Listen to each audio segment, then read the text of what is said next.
Okay, exercise 3. Lisa and her friend Linda do everything differently. Compare them. Use because and although. So let's look at number 1.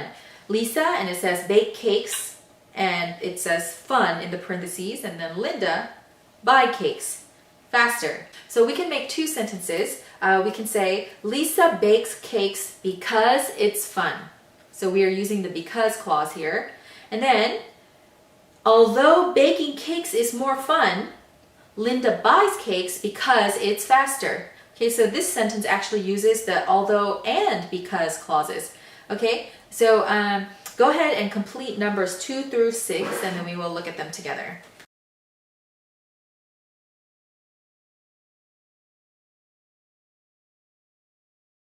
Okay, so number 2.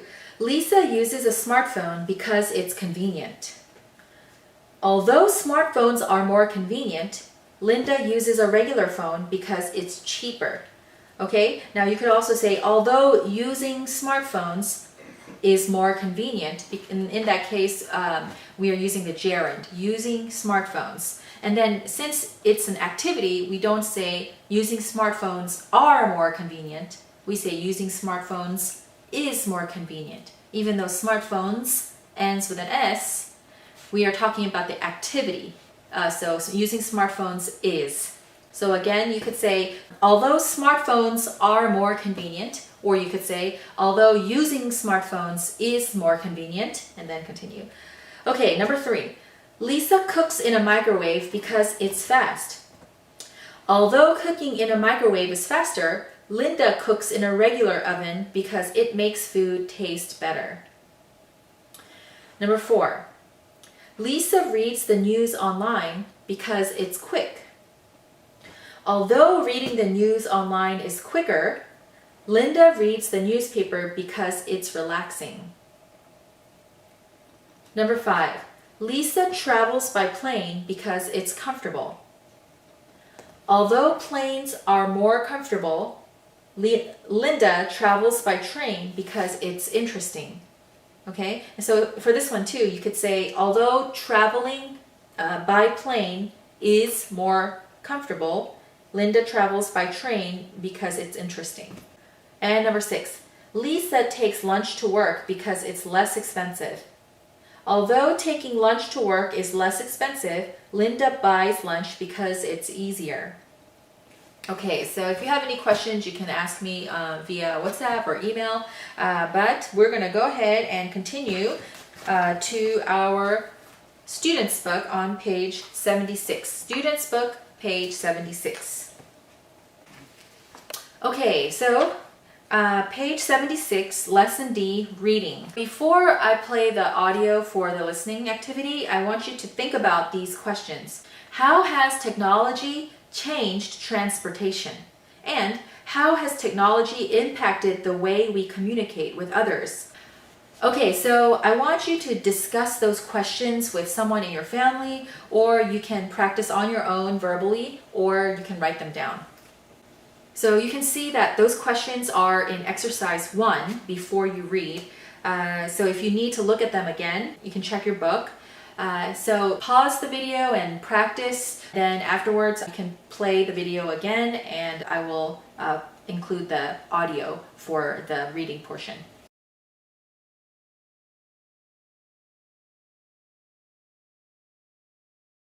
Page 76. Exercise 2. Changes in technology can change people's lives. The development of transportation, trains, cars, and planes, provides us with one example. Before the 19th century, most people lived within walking distance of work. In the 20th century, many people began to commute between home and work because trains and cars connected cities with suburbs. Today, because of airplanes, many people travel great distances for their work. Some, because of the internet, don't need to travel at all. Technological changes have also impacted the media. For example, how we get the news. Newspapers were once people's primary source for the news. In 1965, 72% of Americans reported that they read a newspaper on an average day. By 2005, that number was down to 50%. In the past, a common way people got news was by listening to the radio. I suppose nearly everyone had a radio then. By the 1950s, television was overtaking radio. Now, even the number of people watching the news on television has declined, dropping from 60% in 1993 to 28% in 2006. So what's the latest source for news? The web. The number of Americans who use the internet to get the news is increasing. Most people access the news on their smartphones. Media has also changed the way we get jobs. We used to look for job openings in the classified ads of a newspaper. Then we'd mail an application through the U.S. Postal Service, now called snail mail by some. Finally, if we were lucky enough to get an interview, we'd go to the job site. Today, we can find notices for jobs online, and we can submit our applications over the internet. The employer can even interview us over the internet using programs, such as Skype, that provide voiceover and video over calls. These changes save time for both the employer and the applicant. Another example of the impact of technology is how we pay for goods and services. Until the mid-1940s, people had to carry large amounts of cash in their purses and wallets. Then, one day in 1949, a man named Frank McNamara took some business associates to dinner, but he left his wallet at home. He had to call his wife to bring him money to pay the bill. Mr. McNamara vowed to find a way to avoid carrying cash. Although some stores already had their own charge cards, there was no single, multi-purpose credit card. A year later, he returned to the same restaurant with the same people, but paid with the credit card he had created, called Diners Club. Today, people don't even need to carry a credit card. They can pay with their smartphones. In what other ways do you think technology may change our lives in the future? Okay, now I'm sure that many of your own answers or discussions were similar to the article. And of course, since this is a reading activity, you can go back and read it again on your own, or you can pause the video again and practice reading it out loud. But we're going to go ahead and continue. So on page 77, you'll see some questions that check your understanding. Okay, so let's look at number 1. In what 4 areas does the author provide examples for how technology has changed people's lives? Okay, so let's look at the article. One of the quick ways that we can find the answer to this is by looking at the number of paragraphs, actually. So you can see that the title of this article is The Impact of Technology.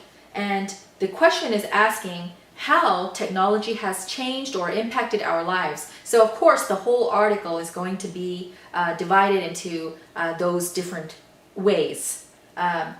So if you look at each paragraph break, you'll see a different way that technology has impacted our lives. So if we look at the first paragraph, actually it's the second paragraph because the first paragraph is only one sentence. Changes in technology can change people's lives. And then if you look at the next paragraph, it starts with an indent. Indent is a small space at the beginning of a paragraph. It says, the development of transportation, trains, cars, and planes, provides us with one example. So transportation is one of the 4 areas. So if you jump down to the next paragraph, you can find it by looking for the indent, the space before the first sentence. It says, technological changes have also impacted the media, for example, how we get the news. So that's another example or another area for how technology has changed our lives, how we get the news. Okay, now let's jump down again to the next paragraph. It says media has also changed the way people get jobs. So that's a third area. Okay, the way people get jobs. And then if you keep going to the not the final but almost final paragraph, it says another example of the impact of technology is how people pay for goods and services. Okay, so there we go. We have those four areas. Okay, transportation, the way we get the news or how we get the news, the way people get jobs, and how people pay for goods and services. Okay, so now you can make that into one sentence. So you could say the author provides examples for how technology has changed people's lives in the areas of, and then you can mention those four areas. Or you can say the author says that technology has changed people's lives in the areas of, and then include those four areas. Or you can just say technology has changed people's lives in the areas of transportation, how we get the news, the way people get jobs, and how people pay for goods and services. Okay, now let's look at number 2.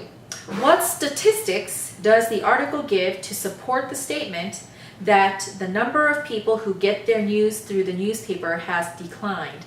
It's a long question, but statistics. What are statistics? So statistics are numbers that measure something. So for example, one of the statistics we probably hear very often these days is about the unemployment rate. So we might say there are more than 6 million unemployed Americans due to the coronavirus. So that's a type of statistic. Okay, so go ahead and take some time to complete numbers 2 through 6 and don't worry if it's hard to understand, because this part is very academic. So if you need help from your kids, you can ask your kids too. But go ahead and take as long as you need to, because you can pause the video and then we will look at the questions together.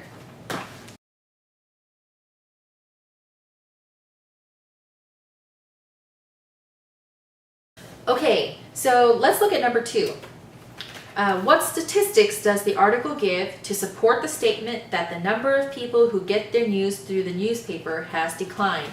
So if you look at the second paragraph, or actually the third paragraph, it says, newspapers were once people's primary source for the news. And then this is the part where you can see the statistics. In 1965, 72% of Americans reported that they read a newspaper on an average day. By 2005, that number was down to 50%. So to answer that question in a complete sentence, you could say, the article states that, or according to the article, or the author states that 72% of Americans reported that they read a newspaper on an average day in 1965. But that number was down to 50% in 2005. Number 3, according to the author, nearly everyone had a radio in the past. What phrase does the article use that tells you whether this is fact or opinion? If you look at the same paragraph, you can see around the middle of the paragraph, it says, I suppose nearly everyone had a radio then. Now, do you think this is a fact or opinion? Okay, now this is an opinion because the author uses I suppose. So I suppose means I think, okay? So I think most people had a radio back then. Now, it's probably true that many people had a radio, but we don't know how many, and we don't know if most people had a radio. So again, this is just an opinion because the author uses I think, okay? And then, number 4, sometimes text provides examples that help us understand the meaning of a word. Okay, those are called context clues. So, what examples does this text give for media? And then for transportation. So if we look at media, what are the examples that we can see for media. So you can see newspapers, radio, television, and finally the web. So those are 4 examples of media, or how we get the news. Okay, so you can say newspapers, radio, television, and the web are examples for media. And then let's see, transportation, that's in the beginning of the article, so you can see trains, cars, and planes. So we can write trains, cars, and planes are examples for transportation. Or you could say trains, cars, and planes are examples for transportation given by the text. So you can add those extra words that restate the question. Okay, number 5. The article says some people refer to the U.S. Postal Service as snail mail. How are snails and the U.S. mail similar? Okay, now, of course, electronic mail is email. E stands for electronic. And then physical mail, or U.S. Postal Service mail, is referred to as snail mail because snails and the U.S. mail are both slow. Now, of course, it's not that it's actually really slow. Now, U.S. mail wasn't always considered slow, but in comparison to email, it's much slower, of course. It's not instant like email. It takes a few days. But we started using the phrase or term snail mail after email became really popular. Now, another thing to notice is that snail mail rhymes. And you'll see a lot of those kinds of phrases in English.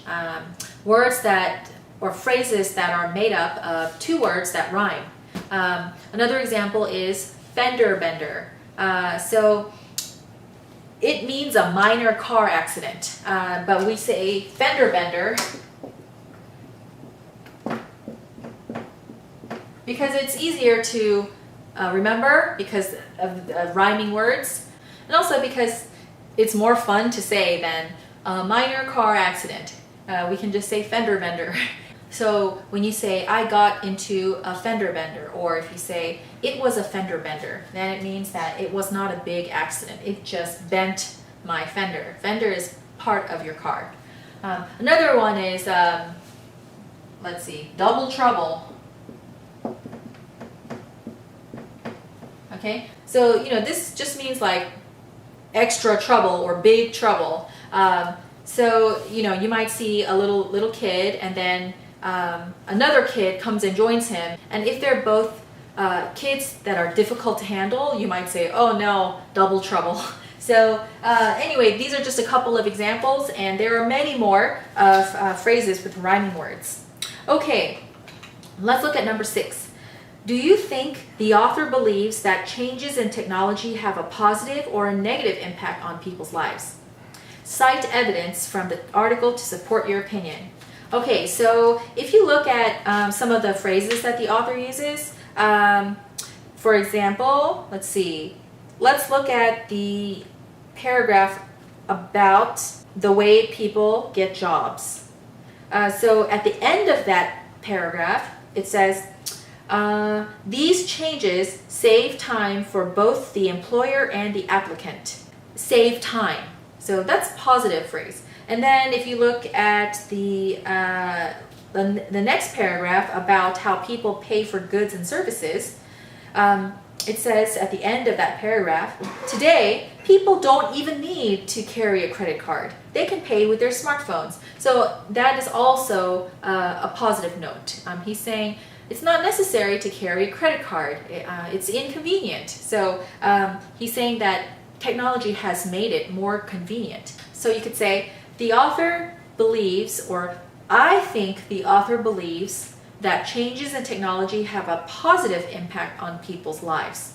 And then you can end it there, and then you can start another sentence with the evidence. So you could say, for example, the author says that changes in the way people get jobs save time for both the employer and the applicant. Or you could also say, because of the internet, people don't need to travel at all. They can work from home. So you can use some of those phrases and sentences to add evidence to support your answer.